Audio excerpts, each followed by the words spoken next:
Saiu o PIB de 2021, divulgado hoje aí pelo IBGE, com crescimento econômico de 4,6%, o maior crescimento do PIB desde 2010. Isso não quer dizer assim absolutamente nada por conta do contexto da pandemia, mas nós sabemos que isso é um prato cheio para essa galera aí que adora fake news, manipular a opinião das pessoas. Então, vou explicar aqui por que esse crescimento não quer dizer absolutamente nada e que, na verdade, nós estamos passando por um processo de estagnação econômica. A explicação é muito simples. Em 2020, tivemos uma queda no PIB de 3,9% por conta das políticas de isolamento social promovidas pelos governadores, né? Então, o PIB é o somatório total de bens e serviços. Então, principalmente o setor de serviços foi muito afetado porque várias atividades foram proibidas durante o processo de isolamento social. Natural que houvesse essa queda. Houve, e aí depois que vai liberando, que as atividades econômicas foram sendo liberadas, a economia voltou a se recuperar gradativamente e no total em 2021 houve um crescimento de 4,6% como recuperação da economia pós isolamento social. Então basicamente caiu e voltou para o lugar. Então se você compara o PIB hoje com o último trimestre antes da pandemia, que foi o último trimestre de 2019, o crescimento foi de 0,5% apenas. O último trimestre de 2019 para o momento atual, o crescimento foi de 0,5%, 0,5%. Então você vejam que houve apenas uma recuperação para o cenário pré-pandemia. E aí muitos devem estar falando o seguinte: mas a recuperação aqui no Brasil foi rápida, já voltamos ao PIB, o mesmo PIB de antes da pandemia, enquanto na Europa vários países não conseguiram voltar ainda, está tendo uma recuperação mais lenta e tal. Então é um mito, rapaz, que fez a economia voltar para o lugar rápido. Olha, na Europa teve isolamento social consistente, coisa que não teve aqui no Brasil, né? Na verdade, quem promoveu o isolamento aqui foram os governadores. Se dependesse do nosso querido presidente, nem isolamento social teríamos aqui. Então ele influenciou para que não houvesse, influenciou negativamente para as políticas de isolamento. E qual foi o resultado disso? 650 mil mortes aqui no Brasil. E se você pega o ranking mundial de número de mortos por milhão de habitantes, ou seja, um número proporcional, o último dado que eu olhei, que saiu mês passado, que eu vi tem mais ou menos um mês, o Brasil estava na 13ª posição no ranking mundial. Cerca de 190 países no total desse ranking. O Brasil está na 13ª posição, ou seja, numa posição horrível.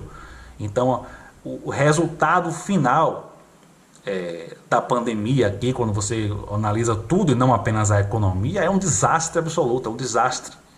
E mesmo se avaliarmos apenas o desempenho da economia, o cenário atual não é bom não, o cenário é de estagnação. Eu vou até me afastar aqui um pouco para botar para vocês aí o desempenho da economia, o crescimento do PIB por trimestre em 2021, vocês vão ver que nos últimos 3 trimestres o cenário é de estagnação, né? No segundo trimestre de 2021, queda no PIB, uma leve queda, também no terceiro trimestre, uma leve queda, e um leve crescimento no quarto trimestre, aí está aí a porcentagem para vocês verem.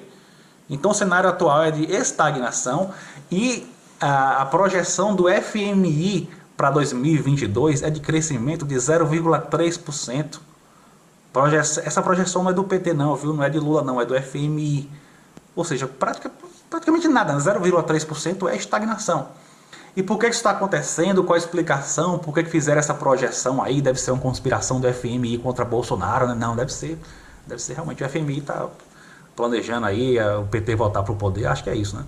Não, a projeção ela é feita a partir do cenário atual e do que se espera para 2022. E qual é o cenário atual? Fechamos aí 2021 com a inflação na casa dos 10%, um absurdo. E a projeção para 2022 é fechar a inflação na casa dos 5%. Pelo menos é a projeção do momento. Parece pouco, mas uma inflação de 5%, na casa dos 5%, depois de, no ano anterior, ter tido uma inflação na casa dos 10%, é muita coisa, porque inflação é taxa de variação de preço, dos preços da economia, dos bens e serviços. E aí os preços vão subindo e você calcula as taxas de variação, ok? Então, não é pouca coisa se você considera o contexto do ano anterior.